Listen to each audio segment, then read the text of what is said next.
കേരളം ഇന്ത്യയുടെ ഭാഗമാണ്. കേരളത്തോടുള്ള കേന്ദ്ര സർക്കാർ അവഗണന എത്രയും വേഗം അവസാനിപ്പിക്കണം. ഇന്ന് പാർലമെന്റിന് മുന്നിൽ കേട്ട മുദ്രാവാക്യങ്ങളാണ് ഇത്.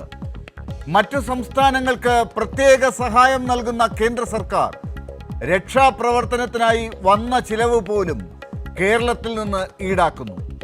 പ്രധാനമന്ത്രിയുടെ സന്ദർശനവുമായി ബന്ധപ്പെട്ട ചിലവ് പോലും ദുരന്തം അനുഭവിക്കുന്ന ചൂരൽമല മുണ്ടക്കൈ പ്രദേശം ഉൾപ്പെടുന്ന കേരളം നൽകേണ്ടി വരുന്നു എന്ന ഏറ്റവും ദൗർഭാഗ്യകരമായ സാഹചര്യം. ദുരന്തം വിതച്ചതിൻ്റെ ആദ്യ നാളുകളിൽ വയനാട് സന്ദർശിച്ച പ്രധാനമന്ത്രി നരേന്ദ്രമോദിയുടെ സുരക്ഷയ്ക്ക് ലക്ഷക്കണക്കിന് രൂപയാണ് കേരളം ചിലവാക്കിയത്. നൈസമോളെ വാരിയെടുത്ത് ആ കുഞ്ഞു വിരലുകൾ സ്വന്തം താടിയിൽ ഉഴുതുമറിക്കുന്ന കാഴ്ചകൾ പകർത്തി വടക്കേ ഇന്ത്യയിലെ മാധ്യമങ്ങളിൽ പ്രചരിപ്പിച്ചു നേടിയ നേട്ടം അതോർത്തെങ്കിലും ആ ചിലവെങ്കിലും കേരളത്തിന് ഒഴിവാക്കി കൊടുത്തുകൂടെ? തുടക്കം മുതൽ കേന്ദ്ര സർക്കാർ പറയുന്നതൊക്കെ പച്ചക്കള്ളം എന്ന് തെളിയുകയാണിപ്പോൾ. കേന്ദ്ര കാലാവസ്ഥാ വകുപ്പിന്റെ മുന്നറിയിപ്പ് അവഗണിച്ചു എന്ന് ആദ്യം കള്ളം പറഞ്ഞു.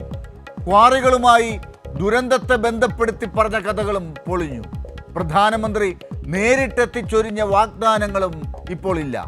കേരളം ഓരോ ഘട്ടത്തിലും നൽകിയ വാഗ്ദാനങ്ങൾ, വിശദാംശങ്ങൾ ഇപ്പോൾ പുറത്തു വരുമ്പോഴും കേരളം റിപ്പോർട്ട് നൽകാൻ വൈകി എന്ന കള്ളമാണ് കേന്ദ്രം ആവർത്തിക്കുന്നത്.